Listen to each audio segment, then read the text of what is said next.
Buenos Dias Gunners Collective TV. Back at it, you already know. Like a motherfucking smack addict. Buy up, buy up. In a menudo style and direct fashion, we're going to get straight into the content of the day. But before we do, let's hit that like and subscribe button. Ding! Put your notification bell on all so that way you're directed in the direction of the dope content that I am kicking. And I highly appreciate all the support, man. We're going up on this channel. It's all because of you. And for that, I can say I'm very humbled and I'm very much appreciative. So gracias. So I'm on recovery mode right now. Last night I did the one chip challenge again. We took it to our Discord. I did the one chip challenge. And I'm going to tell you right now, this morning I thought I was tough. I got it, right? This morning, the toilet got it. Boom. It was just like that. Bubble guts, bubble gut, bubble gut. It was all bad. But anyways, I did that, man. I took it like a champ. It just is what it is, man. Respects to all those who participated. And I appreciate all the support. So now, I was asked last night in a live to do this particular video. The homeboy asked me, hey, have you ever seen a pegada gone wrong? Have you ever seen someone take the fierro from someone and give it back to him? And I have. Unfortunately, I have. It's an unfortunate situation when you see a man stab another man. Okay? It's like nothing you'll ever experience until you experience it and then you want to unexperience it. Especially if you're on the other side of that knife. I could only imagine when that knife was sinking into that guy. But to be honest with you, I've been stabbed several times and you don't really feel it. It happens that quick, but it happens.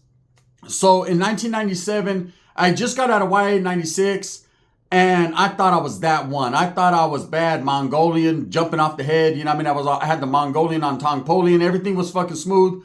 And I was gangbanging for reals, right? I got out of the youth authority with a different mentality. I didn't get out with the street gangbanger mentality. I got out with basically a more structured mentality. I was all about the Norteño movement, and that was it. All these guys that were fighting red on red, and there was, the north side versus the west side, the east side jumped in every once in a while and got and then they came back and forth. My mentality was more getting the shit together. We're all homies. I came out with the canalismo stuff. They weren't hearing that, right? But some had open ears and they were like, yeah, I was educating them. So anyways, I get to the county jail. And in 1997, our county jail in Merced County was unstructured to the way it is now. Now, they segregate people. They keep Norteños isolated in their own building. They always kept Southsiders isolated just because they already knew, man, Norteños had the numbers. And if they brought the Southerners out, it was on site, especially in the county jail. And it was going to be a bad situation for them, right? Because there wasn't enough of them. But they started to get numbers, started to get deeper, started to come down from LA or wherever they were coming from and getting incarcerated. And so they had their own block, which was one block. And that's always been like that. It was behind glass. When you went to the court, go to court, you'd see them. They'd try to spit at you. That's why they put them behind glass or vice versa. It just was what it was. But the county jail was very unstructured to what it is now, meaning that they had just general population. Everybody was mixed up. You had blacks. You had Woods, brother. Yes, sir. Meth, they had that. It was called crank back then. But they had that. You had Asians, a few Usos, whoever was there at that particular time. We were all mixed up. And I remember we'd go to the block. Okay, what is now called the block 3 or 4 block. They switch it back and forth, which is the active Norteños block, which is just Northerners. Now, back then, it was a little bit of everybody. But we still were implementing some type of structure, meaning Norteños stuck together, kind of like, these are the homies, everyone else is what they are. But there was no structure where like you have to work out, you have to get searched on your way out to yard by the homies, you have to fucking do your 4 laps, or you have to fucking do máquina, or you have to learn Nawa or sign language. Like none of the education was implemented. It was just basically you go in, you do your time, you kick it with your homeboys. If something pops off with whoever, then it pops off. That's how it was. Well, this particular day was going to pop off. Between 2 Norteños, some red on red happened, right? That I tried to diffuse, but at the end of the day, I couldn't. It just is how it is. So in the county jail, in our buildings, we have blocks, right? It's the old county jail, and there's 8-man cells. And on one side of the cells, there's 4 bunks coming out the wall, another 4 bunks. They got a TV up in the corner. And then there's like another little room you can walk into. There's a long metal table with a shower at the end and a couple phones. And, you got to have common courtesy. When you're locked up, one thing you'll learn is respect and be courteous to others. Don't be loud. Don't be obnoxious. Don't be disrespectful. If you see someone on the phone, try to keep your tone down. Give the vato his respect. He's talking to his family. He's over there on the phone like, and they told me I had to do 7 days. Right? He's over there sniveling. You know what I mean? The motherfucker's looking at yours like this baboso. But you keep it respectful because, he's probably talking to his kids or his jefa or his old lady's old man. You just never know. He's trying to come up. But this day, there was a homeboy there from Vacaville. Now, I don't know how, his name was Sturi from Vacaville. I'll never forget. I don't know how he got caught up out of Merced County, but he probably just visiting his old lady. Whatever he was doing, he caught a case, right? Righteous case. We did check paperwork. We made sure we didn't have no chirus or weirdos in there with us at the time. But we had a homeboy from my neighborhood. And the homeboy from my neighborhood is no fucking laughing matter. Okay? He's no joke. He's borderline J-Cat psychopath. Like, he's right on the cusp of he can go either way. One day he could be mau lao, all fucked up. The next day he could be like, what? And you're just like, you just never know. And he's a good friend of mine. So just being in that cell with them, I already knew, hey, I'm good. Right? This is the homie. If anybody wants any type of smoke with me or looks at me funny, I won't even get a chance to swing. The homeboy's on him. That's the type of homeboy he is. He enjoyed fighting. He liked fighting with cops. He liked fighting with people. Shit, he'll kick a pit bull. Like, he's just different, right? And so, but he's very respectful to a certain degree but here's one thing about it. If you got on his bad side, you stood there. There was no get backs. There was never no, hey man, I apologize. What'd you say? I don't do nothing then, right? You just walk away. I seen him slap fools, smash fools. Some people think, nah, it ain't like that gun. He wasn't in there demoing people, but he was, and he still does in the city of Merced. He's still active. He's still functioning. I'm not going to put his name out there, but let's just say those that know him from my neighborhood know this motherfucker's with all the shenanigans. So we're in there. It's me, him, and another little homie from the hood. And then there's a couple black dudes, a couple white dudes. And then this dude, Turi, who's from Vacaville. He's a homie, though. And we were cool, man. We used to fucking go in there, play cards and chill. And so one day he's on the phone. And the homeboy liked to call his old lady every day, the homeboy from my neighborhood. And everybody knew his phone time was like from 1 to whenever the fuck he got off the phone, right? But, sometimes other people need the phone. So he was respectful. He'd be like, all right, bro, but hey, let me know when you get off, whatever. Now, usually the brothers, they would set up a time slot because they knew, like, they wanted to talk to their chicks too. One thing about prison, one thing about jail, man, the brothers be holding the phones down. They be talking to their fat white chicks like, hey, what it do, right? What you making? So the homeboy had his time. Like, everyone had their little time slots. Me, I didn't have no time slot. I wasn't no one accepting my collect call. Fuck me and everything I love, right? So I'm kicking back, not even tripping. Well, that dude Turi goes and runs to the phone during the homeboy's little time slot that he had, that everyone knew. It was not nothing you wrote down. It was unspoken. So he's on the phone and he's laughing and whatever. He's being loud and shit. And the homeboy walks by. And the homeboy's already aggravated because he wants to talk to his chick. He wants to do what he does. So he keeps walking back and forth. And I can see him pacing. I'm like, oh, hell no. The homeboy's about to strike this motherfucker like lightning, right? So he's walking by, that dude's being loud, and he tells him, hey, bro, keep your voice down. And that dude's like, hey, bro, I'm on the phone, man, with my family, bro. Come on now. Don't talk to me when I'm on the phone. The homie's like, okay, right? And I already know, okay, it's going to go down. So this is what happens, right? So I'm kicking back, and I'm watching fucking Jerry Springer, Or no, I was watching Maury. You are not the father. I'm all cheering. Hell yeah, I knew he wasn't. I know. That bitch was lying for real. She's doing somersaults and shit because she found out that she was lying. You guys know the shows. So me and the black dudes are laughing like a motherfucker, kicking it. White dudes in there like, I fucking hate Mexicans and blacks, brother. Right? But they ain't gonna say shit, right? So we're doing our thing. And next thing you know, I hear scuffling. Homeboy got off on him. I guess when he walked by, that fool was like, hey, why you keep walking by, bro? You trying to listen to my conversation? Homeboy couldn't take that no more. The homeboy flighted him. Boom. Now the other little homie from my neighborhood happens to be right there getting out the shower, right? So he jumps in too. Now they're plaqueating this guy, meaning they're jumping him. They're stomping him out. So this is red on red like a motherfucker. But this is before we used red on red. Like no one even knew what red on red was. It was just two Norteños beating up another one. It was very unstructured there. Like I said, we didn't work out all day. We didn't do none of that shit. It was like survival of the fittest. It was really doing time. You had homies, but you were on your own some lonesome, right? So they're smashing this dude. So of course, I ain't even gonna lie, I hit the corner like, oh hell no. I had to throw a couple kicks because, for neighborhood purposes, straight up. So this dude's getting plaqueated by everybody. He jumps in. Now he was a big little swole. He was short, probably about 5'7" 3/4, about dub size, right? Short, stocky though, right? And I ain't gonna lie, he grabbed the little homie. He's choking dog shit. Little homie's like, no, right? The other homeboy's giving him the business. Boom, boom, boom. And I'm still throwing kicks. Atas, sas, right? I'm trying to get mine.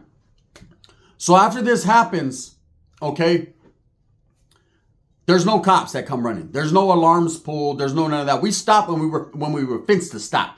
Like the black dude said, he said, brother, when y'all fenced to stop? I need to use the phone. I said, we're fenced to stop in a minute when I kick his other tooth out, right? We knocked his tooth out. We gave him the business.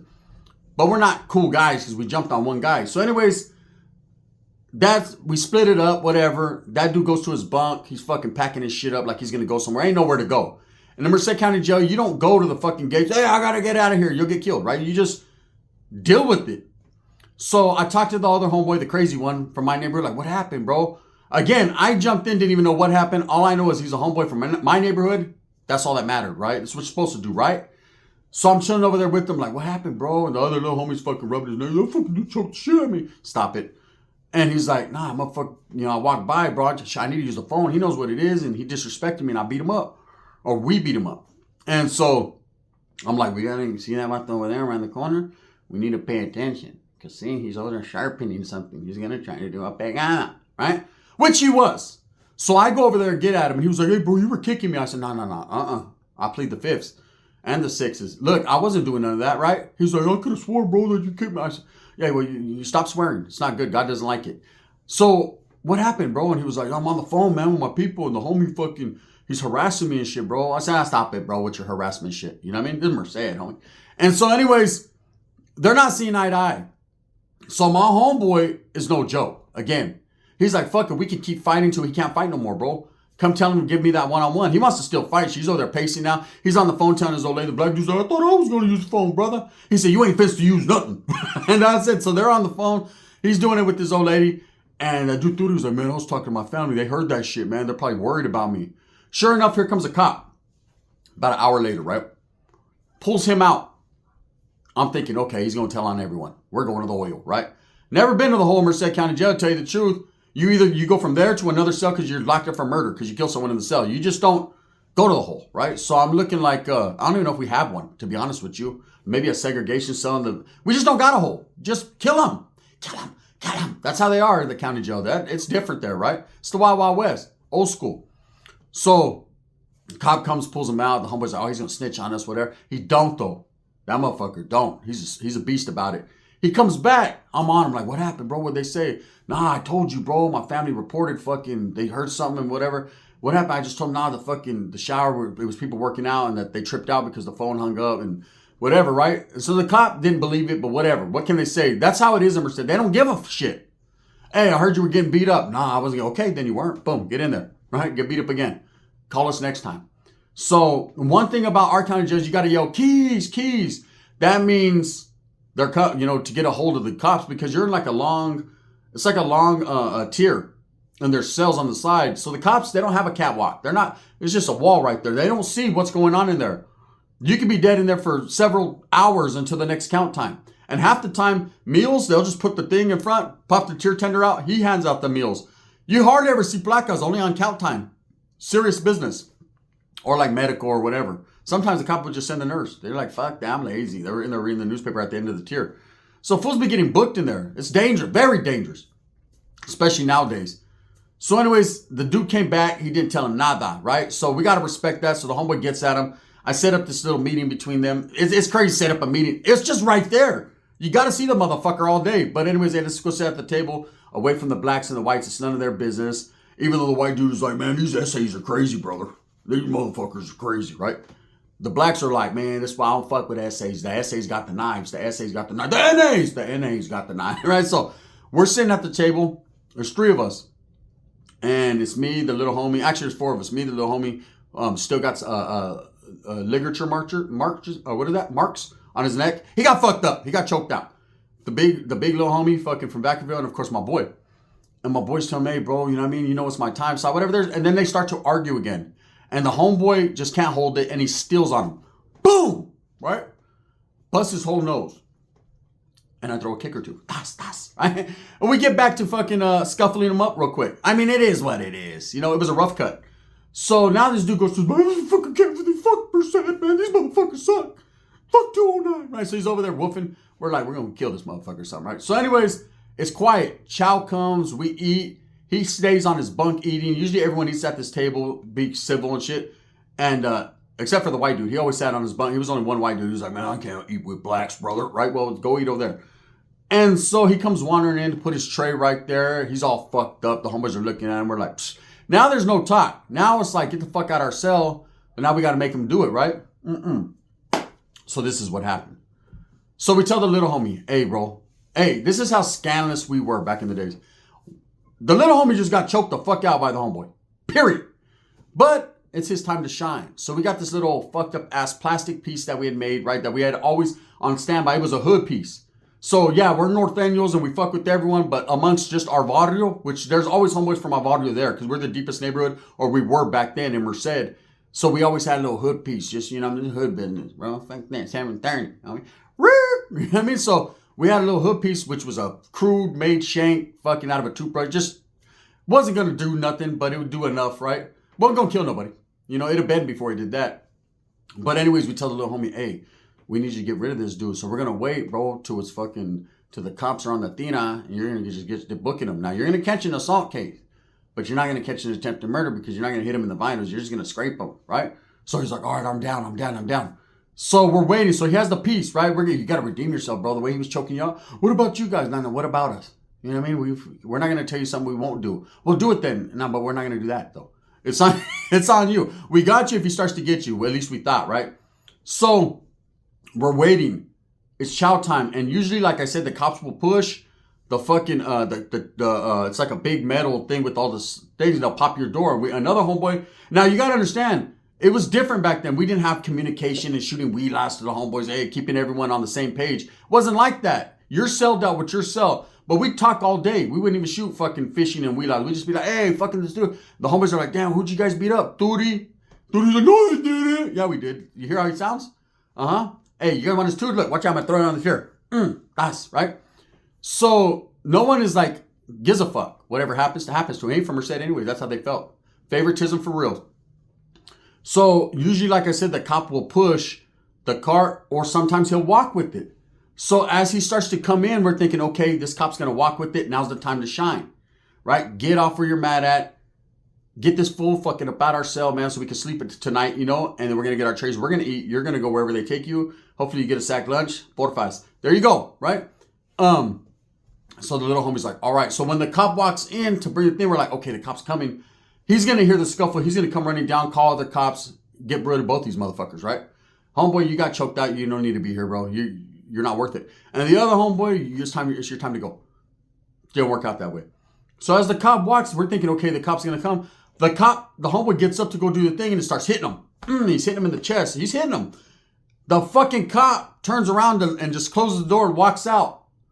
Pops the door of the tier tender. He comes out. He comes out, right? The homie's fucking on him with this bent up ass fucking toothbrush.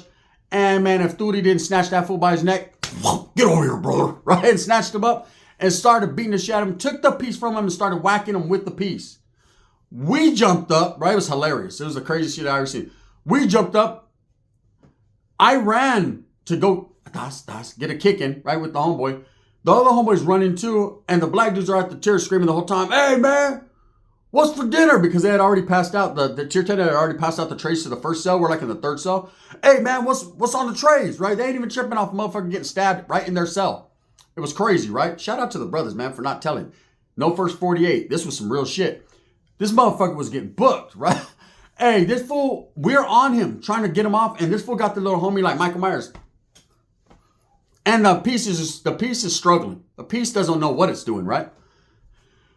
Black dudes are being loud. They're like, hey, right? And by them doing that, it alerts the cops. Something's going on. They're diverting some shit, which they probably were. Plus, they were hungry than a motherfucker, right? And so the cops come running. We all get snatched up, man. They take me to this cell way in the front, man, like by booking. And I sit there and they're like, were you involved in the stabbing? I said, nah, man, I don't know. You know what I mean? I was just waiting at the door trying to get my tray. Ain't no one saying nothing. Again, Thootie didn't tell, man. They're all scraped up. They know. They get them two guys because they're all fucked up. But, you know, that's a situation where I seen someone take a piece away from the guy who's supposed to be hitting him and hit the dog shit out of him. He fucked the little homie up. I ain't even gonna lie. He got out and got jumped out the hood. We were like, nah, this ain't your life. This ain't for you. But I know what I signed up for. Yep, not this. Not this, bro. And a lot of homeboys like, damn, why you let the little homie go? I said, nah, bro, nah, bro, nah. What was I supposed to do? How was I supposed to know this big ass fucking caveman looking motherfucker was gonna take the piece? Damn, bro, why didn't you do it yourself? Why didn't you do it yourself? I wasn't there. I wasn't there either. I was there in fucking body, but not in spirit, right? So that's just how it goes. But I seen several other ones happen in prison. Not necessarily as much, like crazy shit, but that shit was funny, man. That fool fucking fucked the homeboy up. Hey, and as they got him handcuffed, they're taking Tootie away because they took him first and the homeboy, right? Because they were in the mix fighting. We kind of backed up, me and the other homeboy. And as they're taking them, he's talking shit, man. Fuck Merced, fool. You guys ain't shit. I fucked all you guys up, right? I swear to God, he was missing his whole upper fucking rim of teeth. Like, bro, we knocked a tooth out every day for 3 days straight. You better stop it. So with that being said, that's a pegada gone wrong, man.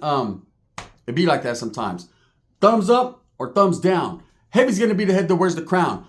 I'm going to continue to strive, struggle, and strive for what I truly believe in, and that's the betterment of all people. I don't tell these stories to glorify the violence and to talk about all that bullshit. I'm going to show you exactly how it was and tell you my personal stories, man. And I'll never forget. Trip out on this. Me and the homeboy, the main homeboy, the phone shit that started all this shit.